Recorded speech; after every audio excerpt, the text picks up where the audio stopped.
你有沒有發現一件很反常的事兒？如果是在10年前，甚至5年前 ，F-18被打下来，一定是全球头条，炸穿所有媒体。可現在呢？這消息一出來，熱度有，但沒有震驚，沒有恐慌，甚至連討論都顯得有點平靜。就像湖面扔了塊石頭，有波紋，但不再驚濤駭浪。為什麼呢？是 F-18不重要了嗎？還是我們已經習慣了？故事要從震驚開始講起。還記得最初那幾次，鐵穹被突破，所有人都愣住了。死神 MQ-9被擊落，大家開始懷疑。隱身戰機被鎖定，輿論開始鬆動。那時候的情緒是這樣的：不敢相信，不願相信，甚至拒絕相信。因為在過去的幾十年裡美國軍事體系被塑造成一個詞兒——無敵。就像古羅馬的軍團，就像橫掃歐陸的拿破崙，就像2戰初期不可一世的德軍閃電戰。他們有一個共同點，不是沒有失敗，而是在失敗發生前，没人相信他們会失敗。但歷史有個規律，神話不會一夜崩塌，神話只會被一點一點磨掉。第一次是震驚，第2次是討論，第3次是爭論，第4次就是麻木。於是時間來到今天，伊朗伊斯蘭革命卫队公開發布視頻，證實一架美軍 F-18超級大黃蜂戰鬥機在伊朗東南部阿曼灣領被國產霍拉姆沙赫爾4防空導彈精準鎖定，凌空炸毀。飛行員彈射逃生後，被美軍搜救直升機緊急救走。但這架服役近50年、曾被美國吹成海上空中霸主的經典戰機，終究沒能逃過墜亡命運。可詭異的是，這條新聞發出去後，全網風平浪靜，沒有鋪天蓋地的熱議，沒有美國霸權崩塌的狂歡，甚至連熱搜都衝不上去。大家就像看了一場普通的新聞片段，淡然一句：“哦，又掉了一架，划走了。”為什麼呢？因為大家早就麻木了。本輪中東戰爭持續至今，美國的戰機早已不是第一次折戟沉沙。我給大家算一筆賬：從紅海墜海的 F-18E， 被友軍誤射的 F-18F， 到迫降損毀的 F-18電子戰型號，美軍已經有5種型號，累計37架 F-18系列戰機在中東戰場栽了跟頭。當鐵穹防空神話被火箭彈撕了個稀碎，當死神 MQ-9無人機接二連三變成胡塞武裝的戰利品，當 F-35隱形戰機的不敗金身被伊朗親手戳破，再看到 F-18被擊落，你怎麼可能會有感覺？這就好比天天聽人說老虎最兇猛，可突然有一天你看到老虎被獵狗追得四處逃竄，第2天又被山羊給頂翻了，第3天再看到老虎掉毛了，你只會覺得哦，是老虎。今天我們不聊單一的墜機事件，要講一個神話褪色的底層邏輯，帶大家看清為什麼美國越吹越響的空中霸權越來越經不起打，為什麼一次次戰敗卻換不來全球的清醒。更重要的是我們該如何從這種無感麻木裡抓住大國博弈的真相，讀懂時代變革的脈搏。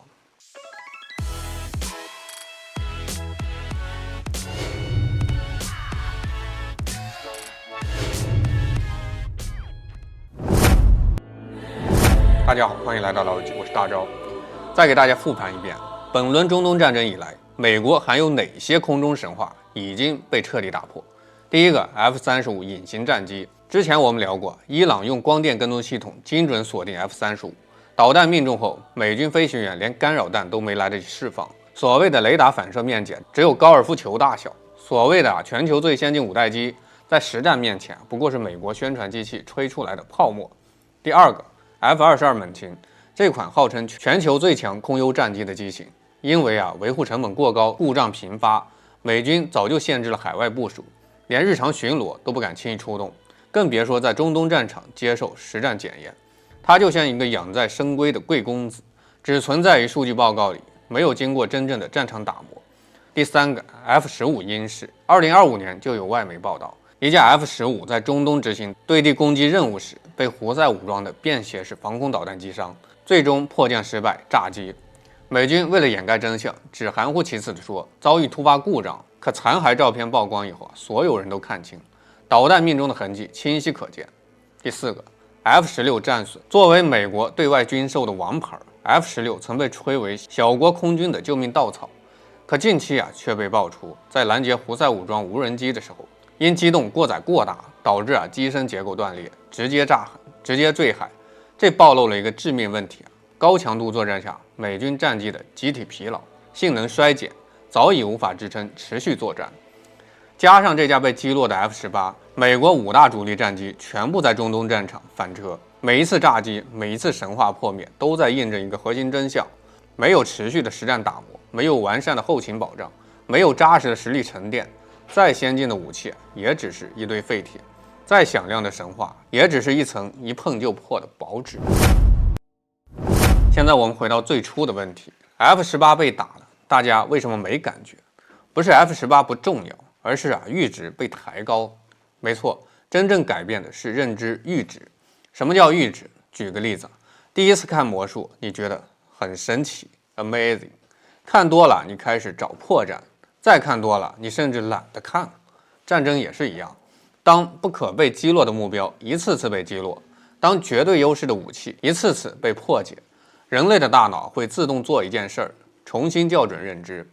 於是F-18被打，不再是顛覆認知，而只是符合新認知。很多人把焦點放在哪架飛機被打，但真正的變化其實藏在更深的地方。戰爭變了。過去的戰爭是這樣的：強國打弱國，技術碾壓，空中主導。而現在的戰爭越來越像什麼？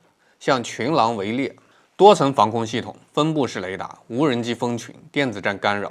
這不是單點對抗，這是體系對體系。你再強的戰機進入一個信息加火力加感知全覆蓋的網絡中，就像一條鯊魚游進漁網，它依然很強，但它不再自由。很多人以為這是新問題，但其實歷史早就演過一遍。中世紀的騎士曾經是戰場之神，全身鎧甲，戰馬衝鋒，無人可擋。